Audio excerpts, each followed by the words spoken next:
Prezados irmãos e irmãs, satisfação ao reencontrá-los em mais uma atividade do atendimento fraterno. E o tema de hoje será vantagens do esquecimento. Traçaremos o diálogo através do verbo de Hamed, que tem entre sua linha dialógica a psicologia e a filosofia. O livro em questão, ele também faz um link com o Evangelho segundo o Espiritismo. E o capítulo 5, item 11, diz o seguinte: se Deus julgou conveniente lançar um véu sobre o passado, é porque isso devia ser útil. Deus nos deu, para nosso adiantamento, justamente o que nos é necessário e pode nos bastar. A voz da consciência, nossas tendências instintivas, e nos tira o que poderia nos prejudicar. Infelizmente, muitas pessoas têm resistência ao novo, principalmente nesta sociedade no qual nós vemos situações que às vezes nos assustam. Quando a gente vem e percebe um pouco ou determinadas situações de nossas existências ou da nossa vida passada, quando nós éramos crianças ou adolescentes ou jovens. E em certas criaturas é visível realmente essa rejeição que fazem para aceitar as coisas novas que vão surgindo na sua trajetória vivencial. Hamed diz que a evolução de cada um se dá de acordo com o próprio ritmo. E hoje em dia, muita coisa está mudando, muitas informações, tecnologias, profissões, modos de se relacionar, de se dialogar, de se perceber. Agora a gente tem que perceber que essa resistência impede automaticamente um processo evolutivo por nossa parte. E pode gerar também rejeição, exclusão, agressão, dor e sofrimento, quando a gente automaticamente julga o outro, principalmente aquele que não teve resistência ao novo. E certas pessoas realmente se orgulham quando se proclamam conservadores, esquecendo-se de que o comodista, por medo da estagnação, como diz aqui o autor, perde sua liberdade por não querer correr o risco do lugar comum. É notório o verbo deles quando falam lembranças de uma época de felicidade, suspirando por sonhos antigos que não realizaram, revivendo o passado, reprisando as suas e as opiniões dos outros. Este orgulho, muitas vezes eu fico preocupado porque dentre eles está o orgulho de ter sofrido espancamentos, agressões quando era criança. Mas, porém, contudo, todavia, hoje a gente trabalha muito com o processo dialógico da educação não violenta. Algo difícil de ser aceito por pessoas que, a meu ver, pelo verbo do autor, têm dificuldade de aceitar essas mudanças e acabam ficando comodistas. E os ecos do pretérito que o Hamed fala, as pessoas vivem presas a ecos do pretérito, sem produtividade, sem retirar benefício algum da observação dos fatos, por não saber integrar passado ao presente. E fazem muitos julgamentos, apontam dedos, chacotizam os outros. A gente precisa realmente parar, refletir e perceber que cada qual planta o que quer plantar, mas a colheita ela é obrigatória. E muitas vezes aquele julgamento que a gente faz tem muito de nós, porque nós somos o espelho do outro. Hamed diz que a cada etapa da existência acumulamos valores intelectuais e emocionais que diferenciam sensivelmente de como éramos há pouco tempo. Na realidade, a gente tem sempre que evoluir. E a evolução, em termos gerais do Evangelho, é propor um perdão, um entendimento em uma linguagem que promova o respeito.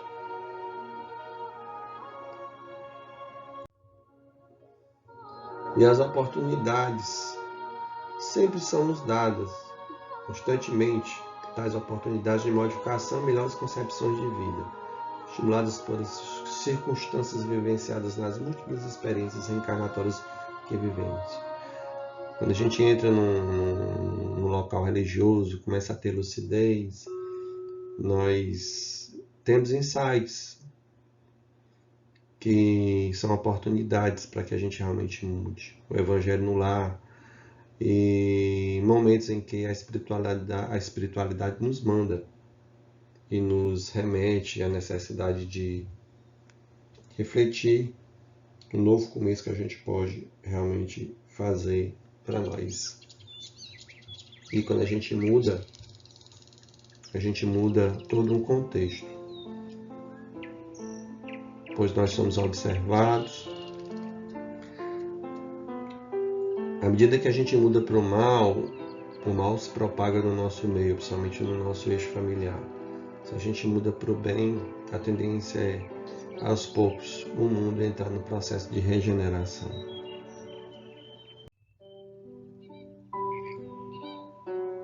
Por que não deixar o passado passar? A Hamed diz que ficamos retidos a ideias e conceitos que foram válidos em determinadas épocas de nossas vidas. E ele diz que precisamos renovar e nos libertar dos ranços do pretérito em favor de um presente atuante e vantajoso. Não foi só a Hamed que entrou nesse contexto. Jesus Cristo, quando ele chegou, ele automaticamente mudou a lei. Ele veio mudar a lei, né? Aquela lei dos fariseus, né? Os doutores do saber, que tudo sabiam e perseguiram muito Jesus. O criticaram e automaticamente foram um dos, né, responsáveis por sua morte.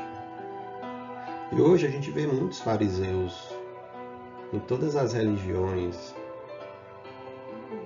Eu fico muito preocupado, né, porque moralmente o Brasil tem muito que se trabalhar. Nós mesmos, né, nós brasileiros, precisamos nos trabalhar. Mas, infelizmente, os ranços do pretérito, a nossa linguagem patriarcal, preconceituosa, machista e muitas vezes homofóbica, tem pessoas que são, e é aquela história do plantio, isso precisa ser refletido. O outro é o outro, eu sou eu, ninguém muda o outro, principalmente agredindo, chacotizando, humilhando ou rejeitando. Eu acho que a mudança ela é proposta através de uma mudança de atitude que é dita aqui neste livro.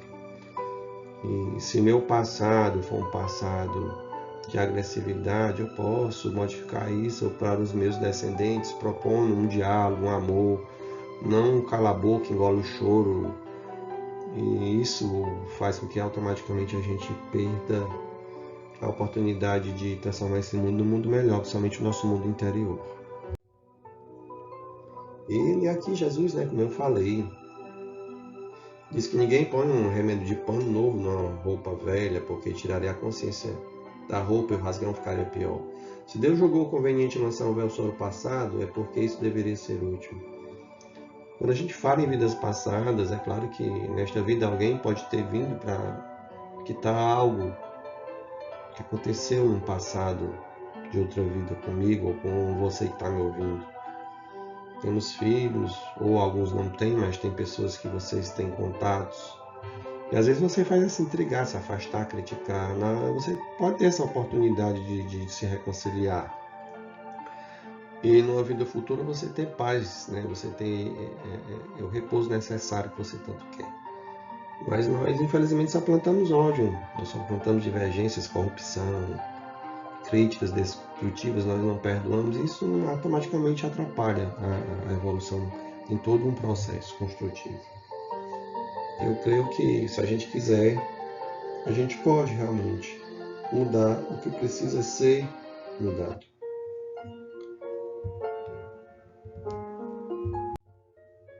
E a vantagem do esquecimento é formular novas ideias, não julgar, fazer um instrumento de paz, onde tiver ódio, que tem amor, ofensa, perdão.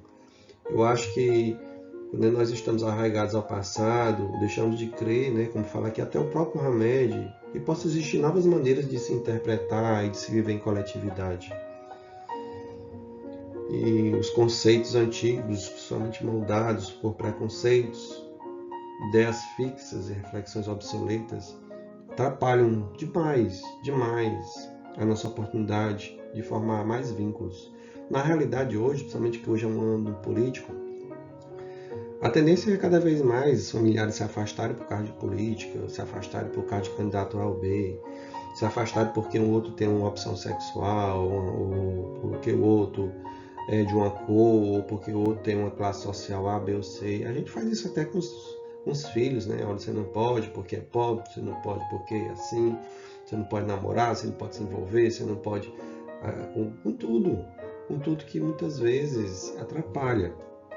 Eu vejo que com a proposta de remédio, essas vantagens que aos poucos são colocadas como oportunidades para nós, uma pessoa ruim que eu fui da vida passada e maltratei alguém nessa vida, seja o contrário, eu posso mudar. Se eu quiser, eu posso mudar e quebrar aquela capa negra, aquela capa grotesca, né, que muitas vezes me impede de evoluir. A história da borboleta, né, ela se desprende, cria asas e voa, independente de qualquer situação externa. Mas a gente às vezes quer viver na bolha e isso nos dificulta muito de evoluir. Aproveitemos, portanto, a vantagem do esquecimento que nos concede a divina providência para transformarmos nossa presente encarnação em fonte de novos suprimentos destinados a tornar mais felizes as encarnações futuras. Outra coisa, se você foi algo ruim no passado e você quer saber disso, não tem a necessidade de querer saber o seu passado. Às vezes nós não estamos preparados e psicologicamente isso vai te afetar bastante. Reflita bem o que você quer da sua vida, porque se você for atrás de algo que só vai trazer mais ansiedade para você, isso não vai ser bom. Na realidade, isso vai te prejudicar de forma significativa. Eu peço sempre em minhas preces a necessidade de fazer um novo começo na minha vida. Sei o que eu faço e ao mesmo tempo sei o que eu posso fazer para mudar o que eu sou. E agradecer sempre, né? A prática da gratidão é necessária. Não reclamar tanto nessa existência, porque a gente reclama demais.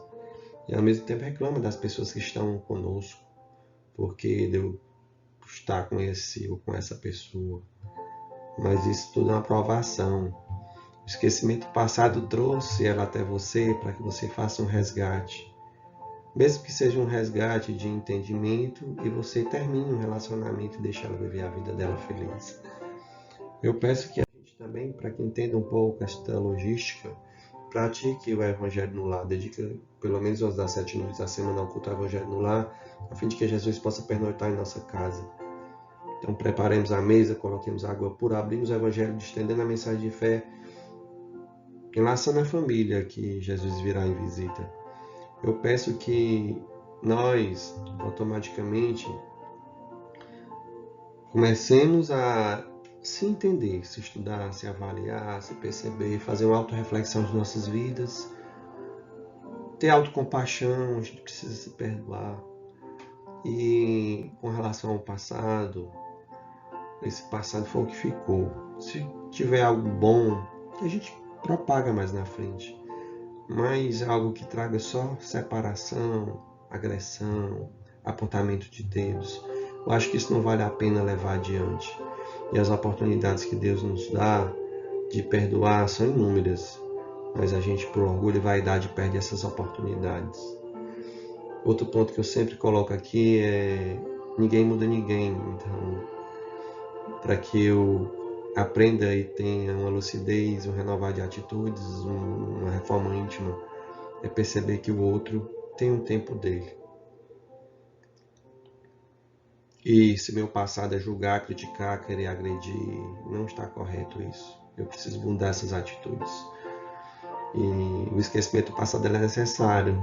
Se eu for uma pessoa ruim, foi um passado, eu posso mudar se eu quiser. Eu acho importante que nós tenhamos sempre a possibilidade de praticar a caridade, principalmente a caridade moral, e ter a certeza de que dias melhores virão. Sempre virão. sempre estarão conosco. Depende muito de nós, da nossa frequência de pensamento principalmente. Muito obrigado para os que me escutaram e até o próximo encontro, se Deus nos permitir, eu sei que Ele vai, que assim seja.